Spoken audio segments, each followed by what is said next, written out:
Si Ernest.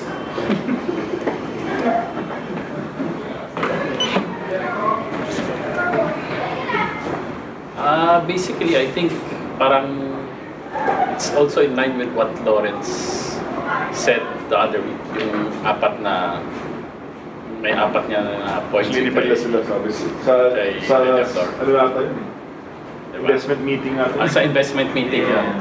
Kasi that's also the steps that parang I personally had to take.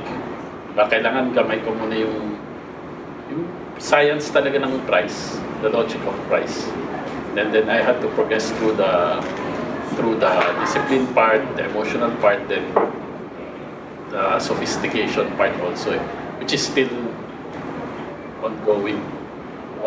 Siguro what happened last year is siguro parang more of parang mas nakilala ko na yung sarili ko. So parang marami akong tinanggal na setup or yung mga pilit na mga trade, marami akong na tanggal. Even if my churn was still big, it wasn't as big as what I was doing back in 2010. Diba? My churn is probably because of the speed. The speed because of market volatility. You have to be in first. You also have to be in out first to get out also. So that was, I think, that caused the huge churn. But siguro na-realize ko, yun, nakilala ko yung sarili ko kung anong klase yung system. Then it also reflected in the ledger, which is why Lawrence is trying to get people to analyze their numbers talaga. So kunwari, for me, yung system ko, lalabas talaga siya ng low hit. My hit ratio doesn't deviate too much for the past, siguro for the past more than a year, nasa mga 25 to ano lang siya, 25 to mataas na yung 35. 25 to 35. Then my edge ratio also doesn't deviate much.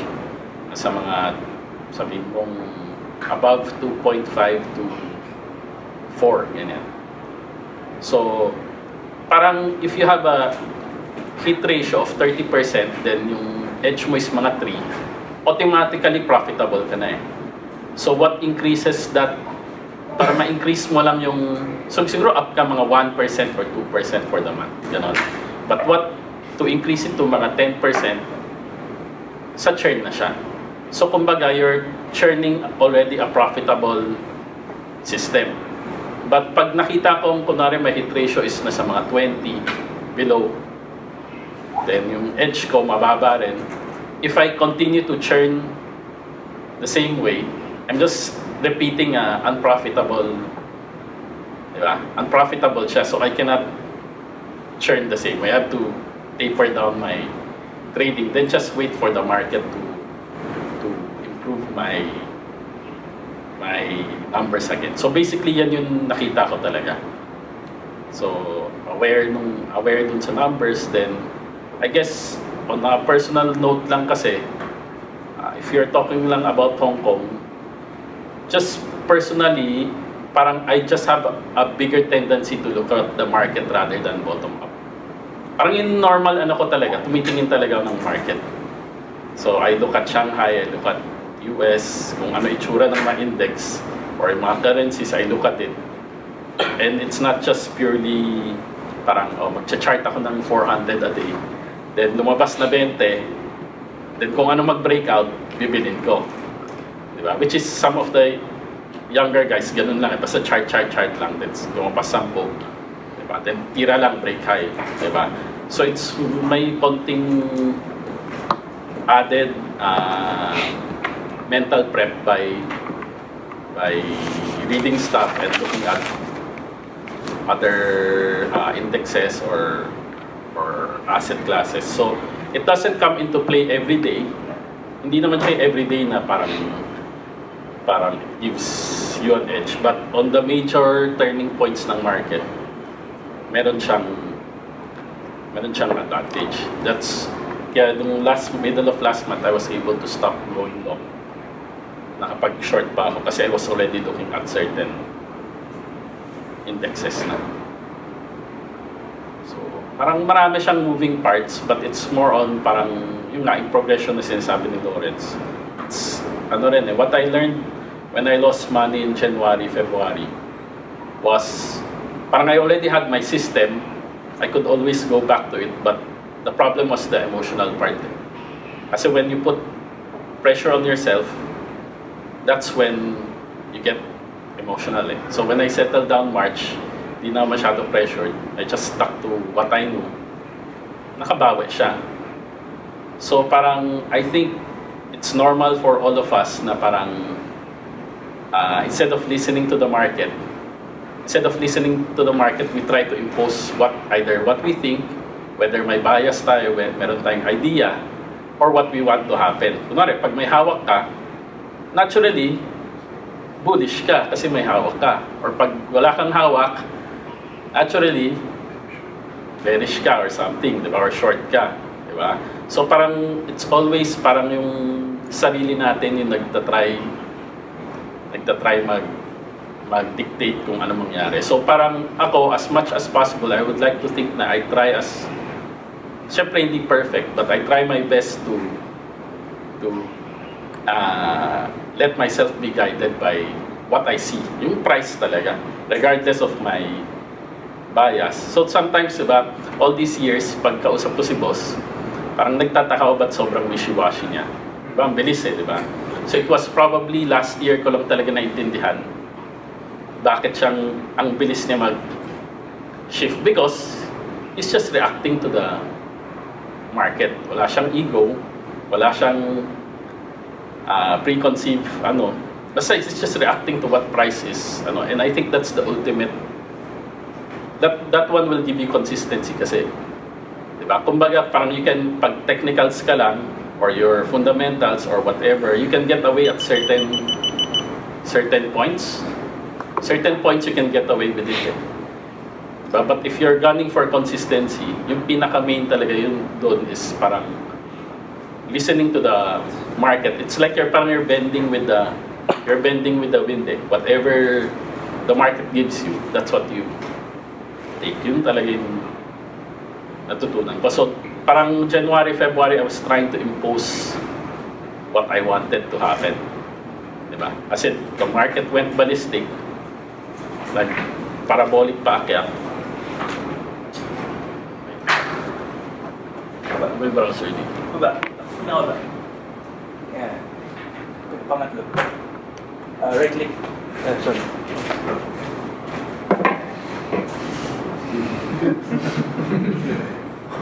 History. Kasi admittedly, pag nag-momentum, iwan talaga ako. Historically, iwan talaga ako pag nag-momentum. So I was trying to consciously make up for it. Diba? I made money but I didn't make as much. So I was consciously trying to, alam ko kasi weakness ko. Diba? So I didn't think that it was magnitude up, magnitude down. I didn't foresee that blow off siya. So on every opportunity at the 50-day, try ko rin siya kunin dito. Diba? Which, doon ako naguro. But when market settled down, volatility died down, makikita mo na yung mga alpha. So I just concentrated on both alpha. Dahan-dahan, nakabawi naman siya. So it's still, I came back to the same system pa rin last year. It's just that, parang emotionally, mas in control na. I wasn't dictating to the market what it should do. Ganun. Next question, okay. For example, di ba said na hindi ka nag-bottom up dito. Pero di ba, parang I know na sa mga Hong Kong na listing, yung mga stories alam mo na. So what if this particular stock, alam mo yung story, gusto mo, tapos nag-set up siya, but yung market mo, Adjust size. Pero adjust size, saka trading frequency, baba. Pero you're still buying. Pero sumusubok pa rin ako. Pero yung size mababa na siya. How about the selling part? Nakakita sa Mas mabilis din. Kasi mas mabilis sabihin sa Hong Kong na ano eh, parang kasi probably US na kalusot yun eh. Yung bottom up lusot yun eh.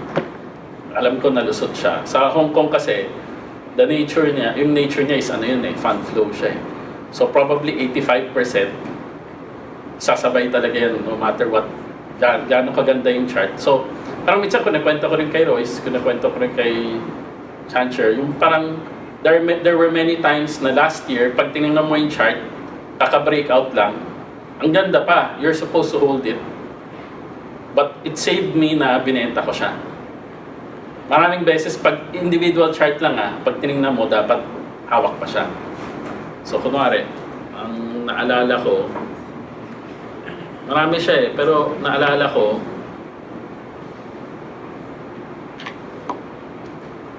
this one,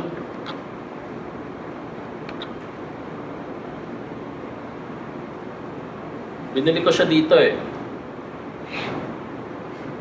Binili ko siya dito. One day.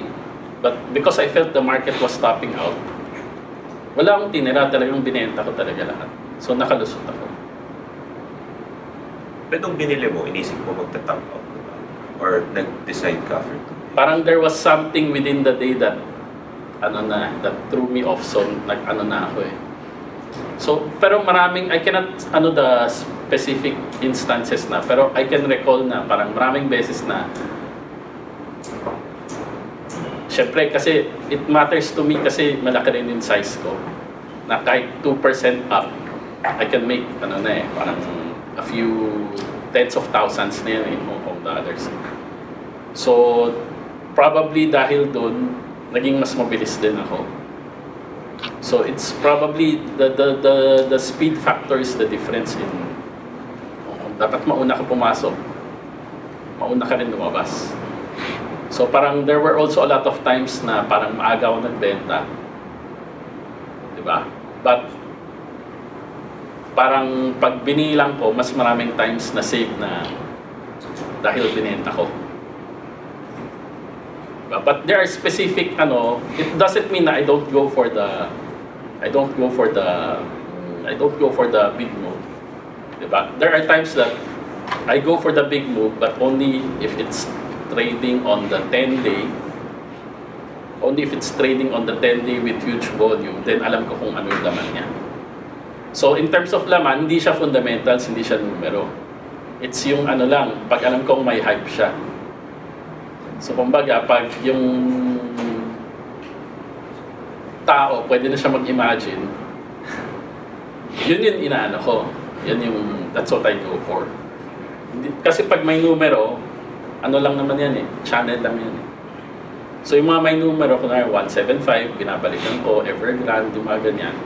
Lang siya, kahit coil siya or kahit galing duration siya, because of the nature of Hong Kong, breakout, minsan one day lang, chuchupita ko na siya.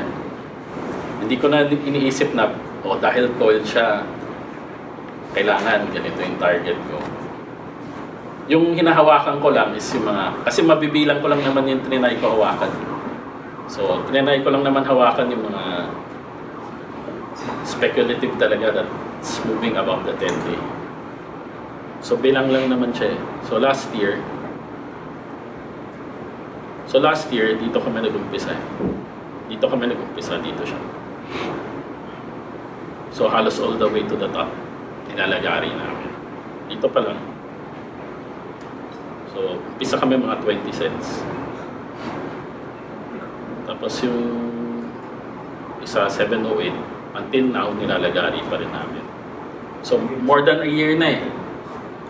So, nag-umpisa kami dyan, $2 eh.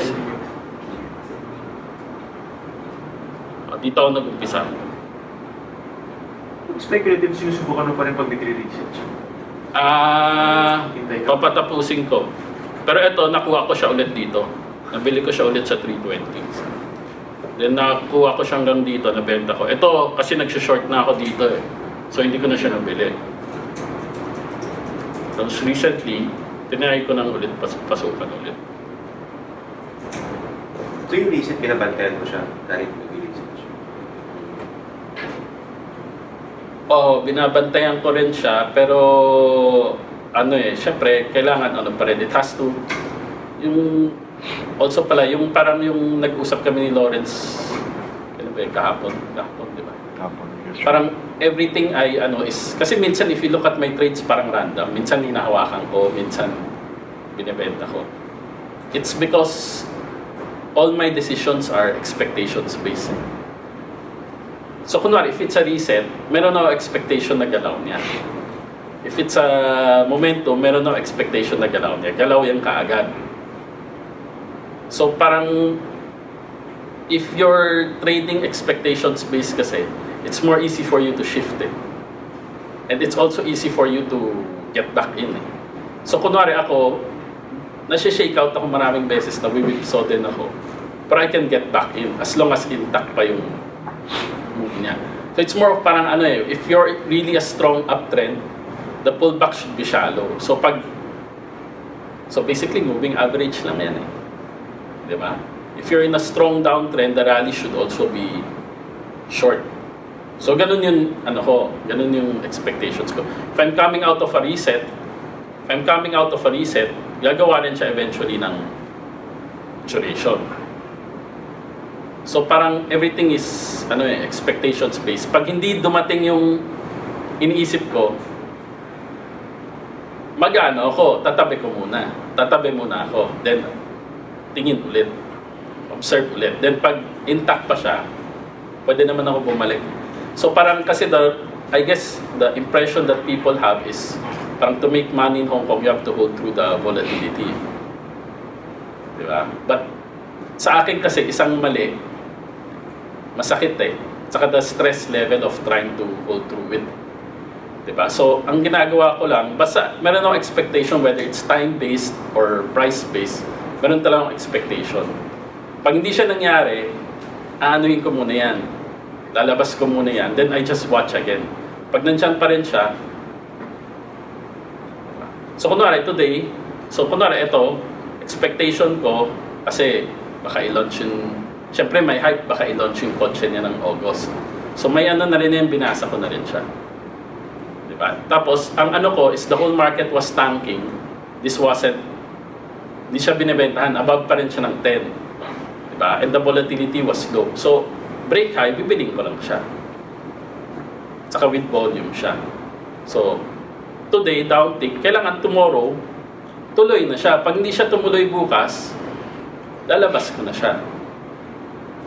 So, worst case, probably tabla ako or lamang pa konti. So, ganun yung expectation ko. So, yung mga try ko lang hawakan, talaga kailangan above 10-day lang siya. Which I think should apply for all Kasi like in STA ni Leonard, above 5 pa nga yun So, if you're trying to hold an issue, dapat above 10 or above 5 ka lang. Then you can, basta sell half, then try to maximize. Yan yung mga, if you're looking for runners. Kasi kailangan mo rin ng runners to offset. And you need both the runners, you also need the small wins. The small wins will offset all yung mga tinatry mo, yung mga sinusubukan mo, at saka yung mga commission. It will be offset by the small wins. So kaya kahit mabagal, tinitira ko pa rin. Big cap, tinitira ko pa rin. Tencent, tinitira ko. Grade 8, titirahin ko pa rin. So depending on the market. But in general, pag quiet market, actually 10 and 50 lang ako. 20 hindi ko rin ginagalaw. Basta 10-50 lang. Then, pag ganitong market, then pumapasok yung ko. So, yung bumibili sa 200, which is ginawa ko past few days. Pero chupita lang siya. You have to parang compartmentalize mo yung utak mo, yung short term and the long term. Kasi long term, alam ko, breakdown yung market. Short term, I'm just trading the rally. So, parang kailangan aware ka na yan yung purpose mo. Kasi usually, parang minsan may tendency tayo, nakabili tayo mura. Ini-imagine natin na since mura tayo, may buffer tayo. So today, nung medyo walang follow-through yung market, naglalabas na ako. Nilalabas ko na siya. Basta everything kailangan may follow-through siya. Hindi ko siya bibigyan ng parang, pag umakyat pa siya, sorry na lang, okay lang ako. Kasi there are so many to hit. So parang marami siyang, hindi siya madali, marami siyang moving parts. But eventually it's all based on your understanding of price, how it moves. You have to understand why the market is moving a certain way. Why certain stocks move a certain way. So, pag ganun kasi, pag naintindihan mo siya talaga, lahat ng, parang, kasi nag-i-slack sa akin si Ernest, parang, hindi, yung discuss namin kahapon, kasi parang, tinanong niya pag nag-iisip pa ako pag during the market. Sabi ko, hindi na. Kasi the market time is time for execution yun eh. You're not supposed to be thinking na eh. Whatever your action is, ano na siya, dapat automatic na siya. Dapat muscle memory based on what already, yung stock knowledge mo on price eh. Your analysis is only pre and after market eh. Diba? Pag game na yung market, basta ano ka lang, trigger ka na. You're not supposed to be parang walang posting or gano'n. So parang meron ng mga, so kunwari kanina, gap up, piniber ko na rin kala check, parang make sure unahin na yung selling. Diba sinabi ko kanina, diba? Selling first, kasi gap fade. Diba? You're looking for the gap fade. Before you do anything, any buying, unahin mo yung selling mo. Diba? So whatever positions you have yesterday, gap ng, kahit gap siyang 1% lang, basta meron nang mabenta sa open. So nasa ano na rin siya, nasa discarte na rin siya. It's more on the discarte part eh. Kasi yung iba parang sabihin 1% lang, up ng 200 sa open, parang bitin. Ako basta meron akong makuha na extra because nag-gap. Nag-ano na ako, nag-unload na ako. Then I wait 30 minutes for it to quiet down. Then doon na ako naghahanap after 30 minutes to buy something. So parang, but in general, yung nga, it's ano pa rin eh, you have to understand the purpose of all your setups. You have to know your numbers. If something is wrong, ibig sabihin your system is not conducive or maybe you're not trading within the system. Pag nakita mo yung medyo nagdi-deviate yung numero mo, sobrang baba ng hit ratio, sobrang baba ng edge, you have to, yun yung natutunan ko nung, because of what happened to me noong January. Kasi nag-down ako kaagad 4% January, down ako 4% Feb. So 8, 4 yun eh. Pero nabawi ko siya in 2 months. So that's ano na, kasi medyo nag-quiet down yung market. So in general, pag volatile market, kasi parang we like to, okay lang naman pumulot, pero I guess siguro wag mo unahan, 'di ba? So you let it show you yung, 'di ba, it's settling down a certain moving average, it shows you yung proper ano na. Then the window will also come. So nag-set ka ba ng maximum exposure sa portfolio mo? Or mas bottom up? Aware ako sa total exposure ko. Kasi parang it's more of parang ano ka na rin eh, mindset mo parang fund manager, but yung execution mo trader. Diba? So parang at this point in the market, intraday nag-50 ako, pero ang overnight ko parating 30. So yun yung mag 100%? Hindi ako mag-100 sa ganito. Hindi kaya eh. Diba? Intraday ko hanggang 50. Then pag nakita kong ano na, medyo kahit may nagbe-breakout pa, pero nasa mga 50 na ako, hinahayaan ko na siya. Hindi ko or kailangan magbenta ako. Diba? But rarely na, parang usually hinahayaan ko na lang. I just stick to what I have na. Then by closing, mag-trim na ako eh.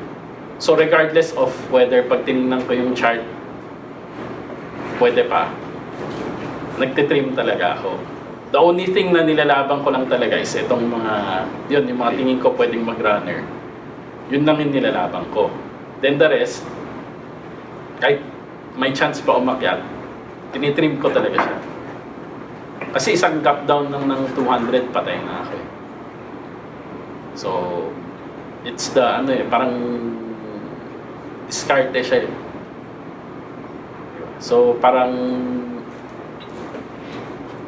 and then ano rin, yung parang natutunan ko rin last year, yung volume. Kasi all these years I was just price-based. So last year ko lang talaga natutunan yung volume. So the volume also, kasi if you chart in a day, ang normal na nasa papel ko mga 20. So how can I filter eh?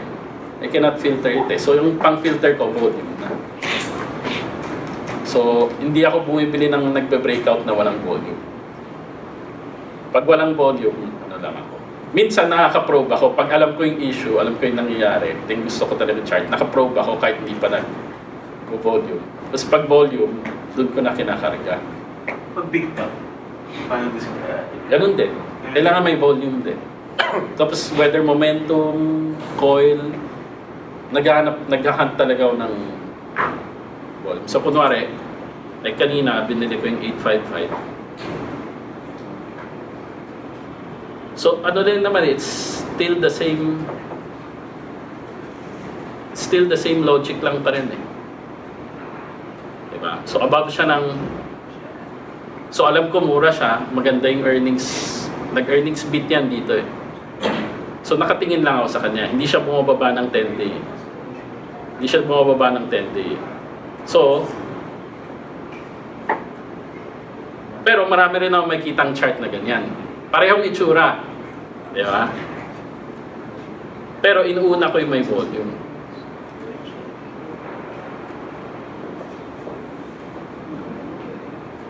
Ngayon, pag mahal ako, adjust na lang ako sa size.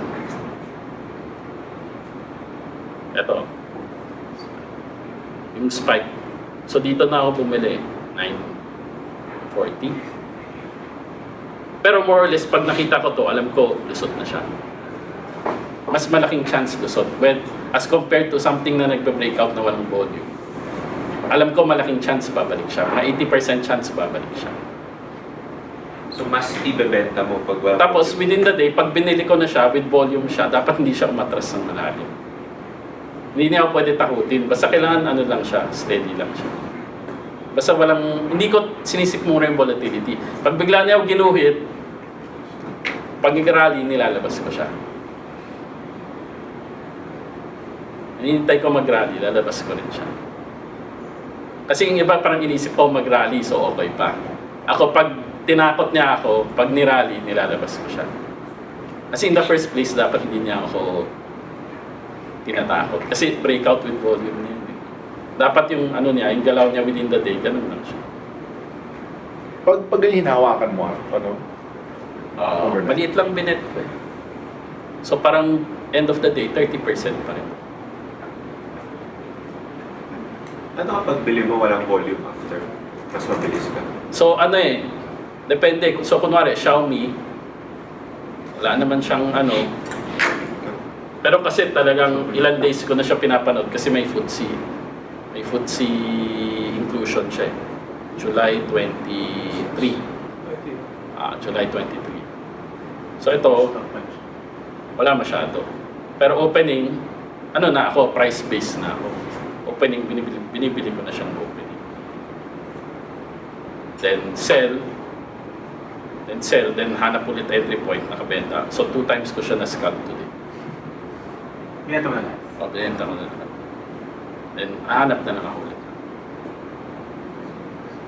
Yung second, medyo swerte na siya. Hindi ko siya sasabihin na parang repeatable siya. Pero yung niya, yung daily niya, may setup siya. Hindi siya intraday setup. Daily siya. Hindi ako mag-i-intraday na walang daily unless IPO na at IPO first day or second day. Pero intraday exit din siya. So, meron talaga siyang pause already.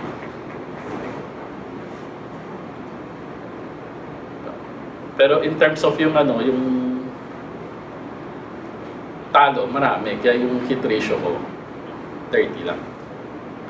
It's just that I have to know that I can meron akong potential runners to offset it. So ngayon meron na ako parang dalawa lang yung binabantayan ko na pwede mag-run.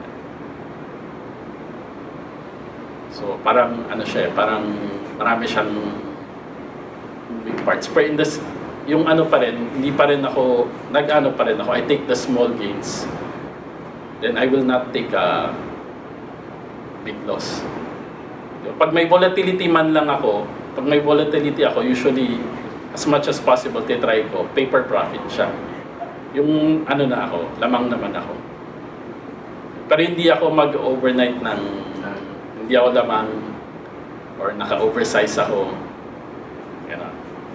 Actually, hindi ako nag-VAR method sa sizing sa Hong Kong. Kasi pag pinar ko, hindi ko kaya volatility. So, ginagawa ko lang 10% for small cap, 30% for big caps. Ganun. Kasi pag nag-compute ako ng 1% bar, aabot siya minsan 40-50%. Hindi ko siya kaya. So, ano lang siya, 10-30 lang ako. So undersize is better than ano. Mukha lang siyang oversized kasi malaki yung account ko. Hindi, yung percentage of portfolio. Pero percentage, pag tinignan mo, bihira naman ako tumaya ng 3 million sa isang stock. Small cap, tataya ako up to 1 million or minsan 1.5. So, mga 15% pa rin siya. So, technically, undersized siya. Undersized siya. Yung setup mo ba nagbabago? Depende sa... Oo, depende sa market. Depende ko sa market. So, pero basta yung runner ko, kailangan above 10 na. So, may tingin mo respond na kaya nagbibili ka na 10 day? Kasi rally mode yung market. Tingin ko lang rally mode yung market. And then, hinanting ko na lang yung mga gusto ko na above pa rin ng 10 day. Which is nagkataon lang na meron. Then, may iba, jump lang siya. So, depende sa market eh. Pero pag normal na market, ano lang ako, 10 day, saka coil lang. Tapos wala na. Yung pullback doon ako nangyari sa January. So, after nun, hindi na talaga ako nag-pullback. Nag-anticipate ka ba para support? Pagdurog yung market. Pagdurog yung market, then hahanap ako ibang signal na whether divergence or hahanap ako ng ibang signal sa macro. Hindi doon sa bottom up. Hahanap ako ibang signal. So parang tinitingnan ko yung Yuan, tinitingnan ko yung Shanghai. Doon ko hinahanap yung bago ako mag-try. So yung recent, yung nangyari, yung release ng yung tariffs, diba? Ano yung thought process mo? Nag-stop in reverse din na? Ano yung... Kasi- Ano muna? So ito yung una kong nakita.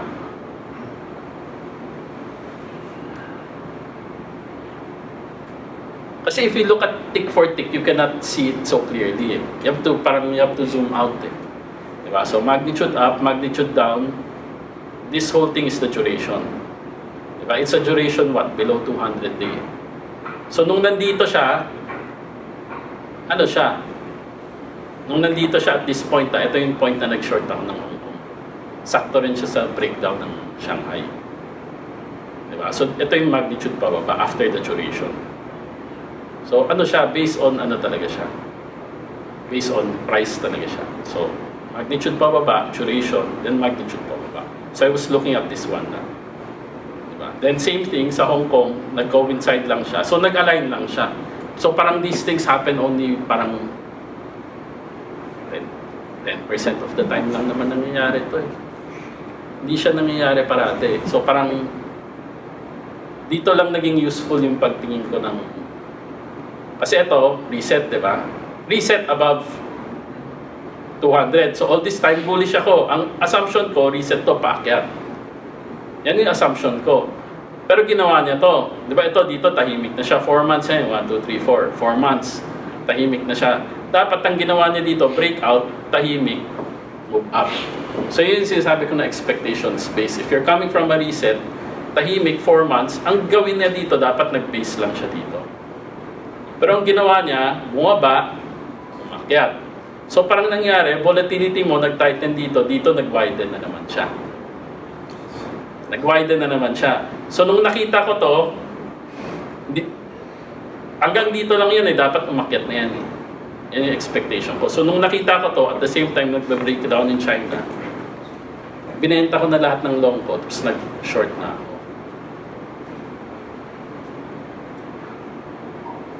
Tapos dito, so parang medyo stalling na siya. So 2 expectations lang naman yan eh. 2 expectations, so visualize mo na siya. It's either it's gonna just go sideways here, or it's gonna have a stronger rally. So yung 30% in ko is just in case it has a stronger rally lang. Yun yung which is fair, di ba? Di ba? But if it doesn't have a stronger rally, sideways, 30% exposed lang naman ako. Diba? Pero, pag naganda lang yun, pag na-pause lang, mag-short out. Pag nagbigay siya ng ano, pag nagbigay siya ng entry, ang assumption ko, basta anything is for the rally kasi nag-break siya. Ngayon, pag ginawa niya, rally, di ba, hindi siya gumawa ng lower low, ibang usapan na siya. Kasi ito, kailangan may follow through siya. Whether it goes sideways or mag-rally siya, kailangan may follow through siya sa pababa. But a lot of this is also, I also told Edmund, a lot of this also improved my trading because I thought that the difference on the executive course kasi parang we're teaching a lot of 50-something-year-olds. I was forced to really try to explain it to them. Parang dumb-down talaga. So when you dumb it down, you're forced to understand yung talagang essence ng price eh. When you dumb it down for the students eh. Diba? That's why it would help also if other traders also started to teach. Kasi they would, mafo-force sila talaga maintindihan talaga. It's not just visual eh. Kasi usually ngayon parang visual lang siya eh. Break high, break high, break high. Diba? But for me, there is always context eh. Kumbaga, 2 charts can look alike, but the context is different. That's why they behave differently. Diba? So, may ganun siya, may mga nuance na admittedly, meron din siyang intuition. May part talaga na intuition, pero your intuition is already based on what you know about price kasi. That one is logic eh. Yung parang normal na pagkaintindi mo talaga ng presyo. But then, then you can react to at certain instances based on intuition because it's already based on sound understanding of price na. Then you can be more flexible. But kasi parang people sometimes they try to jump kaagad to the complicated. That's why Lawrence is telling the traders, masterin muna yung isang, before you try to jump kaagad. Kasi sorry Ernest. Kasi nag-uusap kami parate, di ba? Ernest kasi is passionate di ba? Passionate siya, masipag, mahilig mag-meeting. So, yung niya, so he wants to kaagad he wants to do it kaagad. So I always tell him, wag niya i-rush yung, kasi talaga siya, you have to, kailangan maintindihan muna niya yung basis ng charting niya. Then, rather than parang pilitin mo sarili mo to be more aggressive, di ba? Kasi that one will come once naintindihan mo na yung bakit ganun gumalaw yung presyo. But then you can, pag naintindihan mo kasi yan, confident ka, mabilis ka lang mag-trigger. Diba? Rather than you're just relying on, parang, kasi people are looking for, minsan parang set up that parang pwede mong parating I mean, that's the starting point eh. Diba? Para kumita ka. Reason probably Lawrence tells the traders to focus on one para kumita muna. Diba? Then you can go from there. Diba? Rather than try to do all the setups at once. Diba? Actually ako tinanggal ko talaga halos tinanggal ko na yung pullback. Halos tinang. Alam ko gumagana siya. Pero parang sa akin, kasi ano siya hilaw. Hindi yung expectation ko, hindi clearly defined pag pullback. Di ba? If something's above 10-day, clear yung expectation ko. Ano siya, boom, boom, boom siya talaga.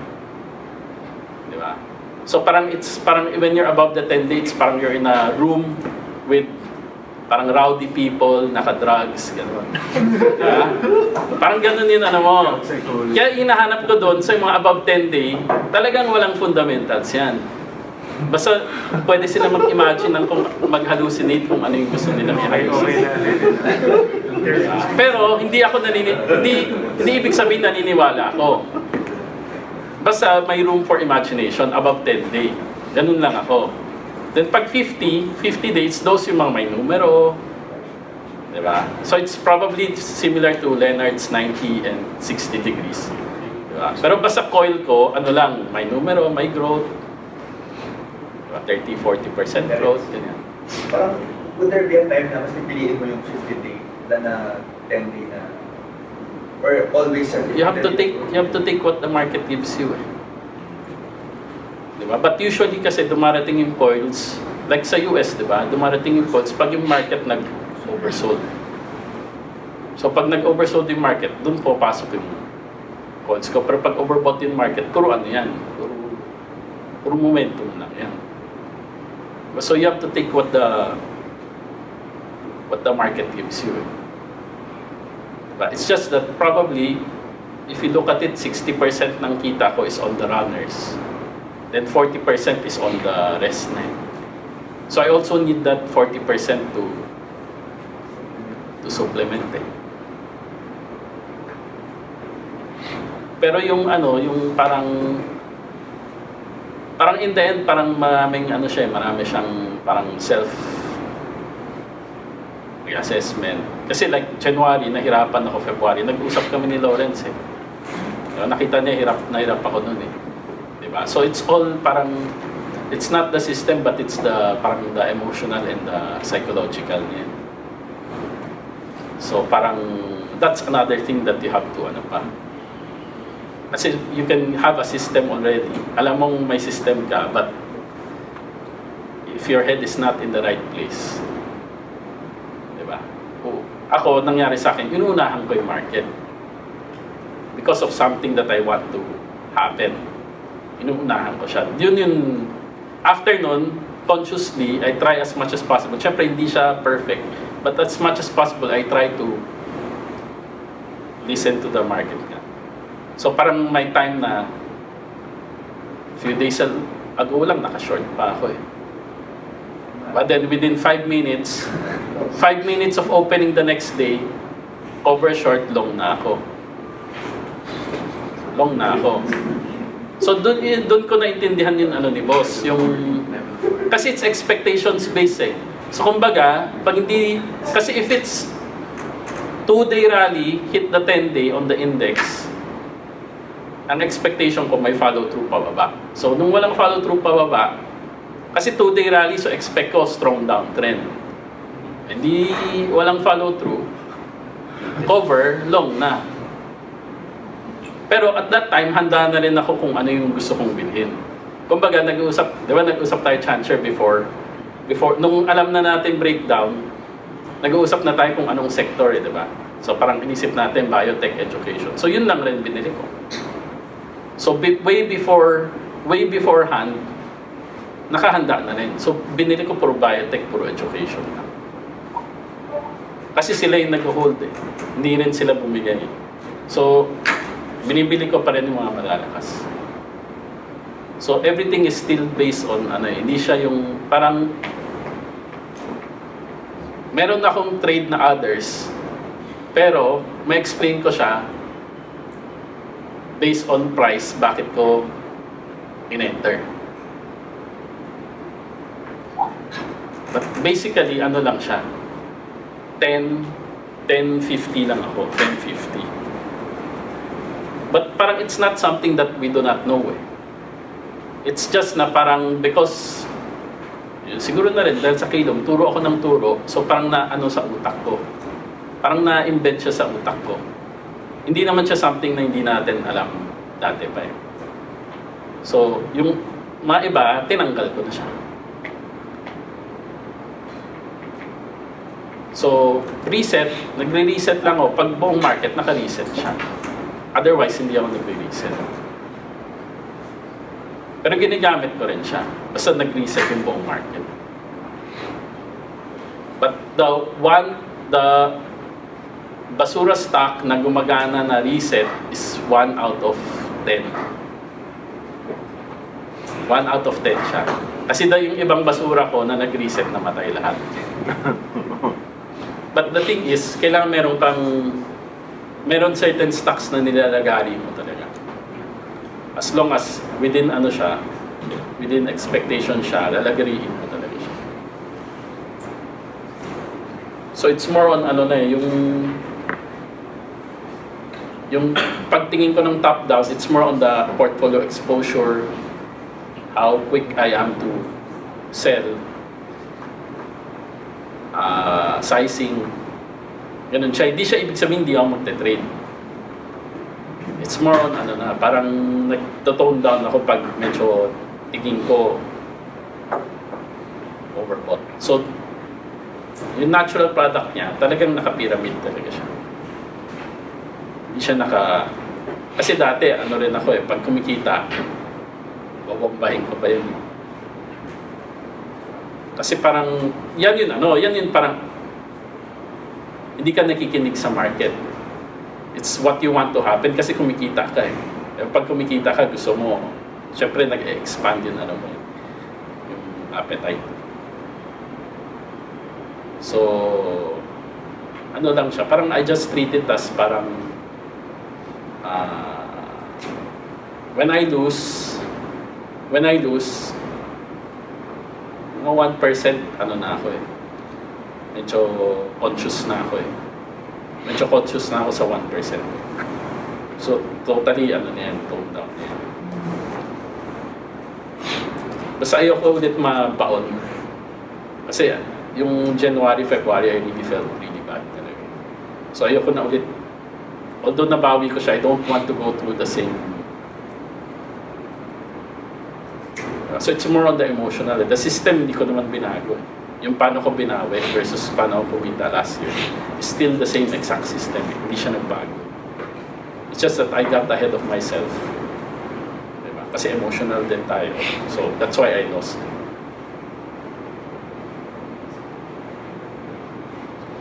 Yun. May mga rotation ka ba? Like nag-rotate?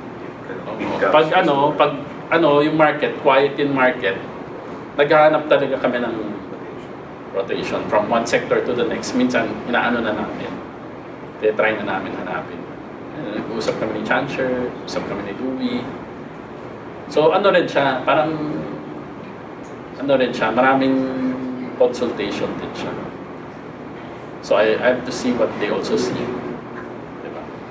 So, nag-uusap kami ni Royce, diba?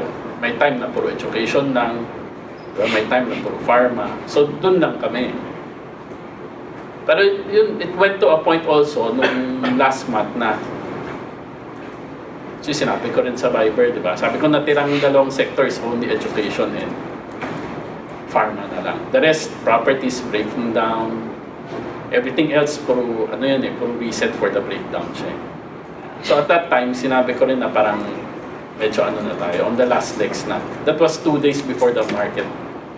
2-3 days before the market started. Kasi, before nun, umakyat pa eh. Basta may isang last push pa siya. Na parang akala mo, mafo-FOMO ka. May last push siya bago siya nalaglag. Tinira pa nila education stocks. Then after nun, wala na, patay na siya. So parang ganun din, parang tinitingnan mo rin yung sectors kung kasi alam mo naman in Hong Kong, di siya akit pag wala yung property. Wala yung Tencent, wala yung Pink. Hindi niya kaya mag-survive. So nakatingin ka lagi sa kanila? Hindi niya kaya mag-survive. Although tinitira ko pa rin yung alpha. Pero mabilis na. So, meron na ako tendency na kahit bottom up maganda pa. Pag natakot na ako sa market, lalabas ko siya. Except pag minsan runner, mas inaano ko siya. Pag tingin ko runner siya, binibigyan ko siya ng chance. Pero the-drop ko na yung size. Pag takot na ako sa market, the-drop ko na siya. To a level na medyo may konting ano na ako. May leeway na siya. So yung ano ko, yung above 50% ko is pag ano, the whole market. Kaya ko mag-above 50% pag nag-channel lang yung market. Then nag-aabab ako. Kasi usually channel lang naman yung market. Then na-throw off lang kasi ako nung hindi na siya nag-channel. Parabolic siya doon. Doon ako na-throw off. So parang na-FOMO na rin ako. Diba? Not knowing na ano siya, blow off siya.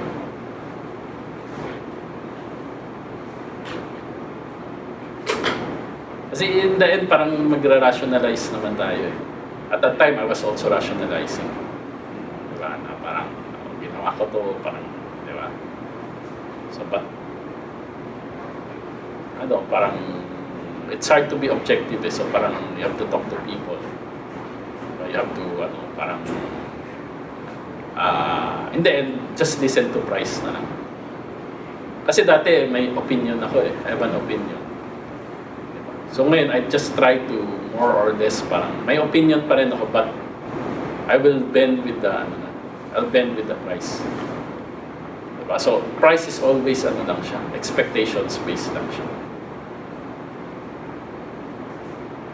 So it's more parang understanding what the market is thinking rather than what you think. Diba? Trying to understand what the market is thinking at this point in time. So parang ngayon, globally, pag tingnan mo, the market doesn't know. Diba? So ganun talaga. So you do not make a decision until the market tips your hand either way. So whatever I'm trading, for the rallies siya. Yun ang sa utak ko. Diba? If pag tumuloy siya, okay lang ako. Okay lang ako. Kasi based on my understanding of price, if it broke down below the 200 day, hindi ako may iwan. Yun yung nasa utak ko, hindi ako may iwan. Kahit anong mangyari, hindi talaga ako may iwan.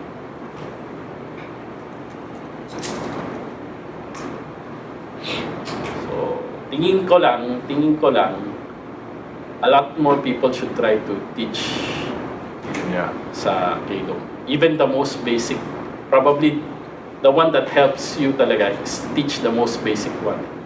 Basic lesson. Kasi yun talaga yung pinaka-root ng understanding mo ng price eh. Pag ginawa mo yun, matatanggal yung mga parang pwede na to, yung ganon. Matatanggal siya eh. Matatanggal siya. Kasi yun yung problem ko dati, yung parang pwede to. Parang pwede na to.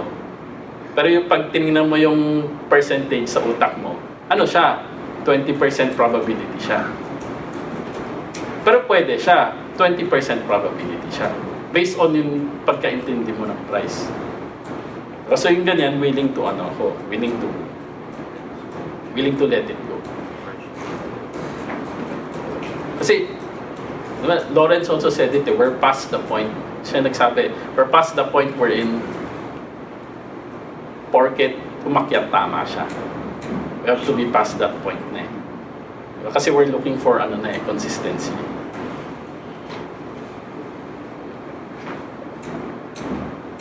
So ano siya, struggle siya kasi at this point, parang you're just trying to eke out the 1% gain. Yan yung attitude ko ngayon, I'm just trying to eke out the 1% gain.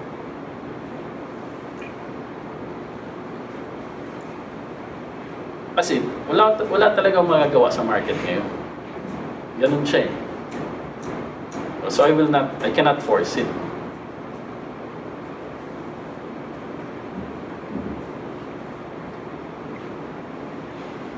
Minsan lang kasi pag tinitingnan ako, parang nakaano ko sa screen, parang marami akong ginagawa. Pero ino-observe ko lang siya. Nag-observe lang ako. Yeah.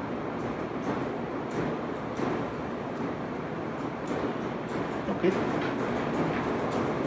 Last questions? Any more? Yes, ikaw naman. Wala na, this is ano, first one-on-one session, private session.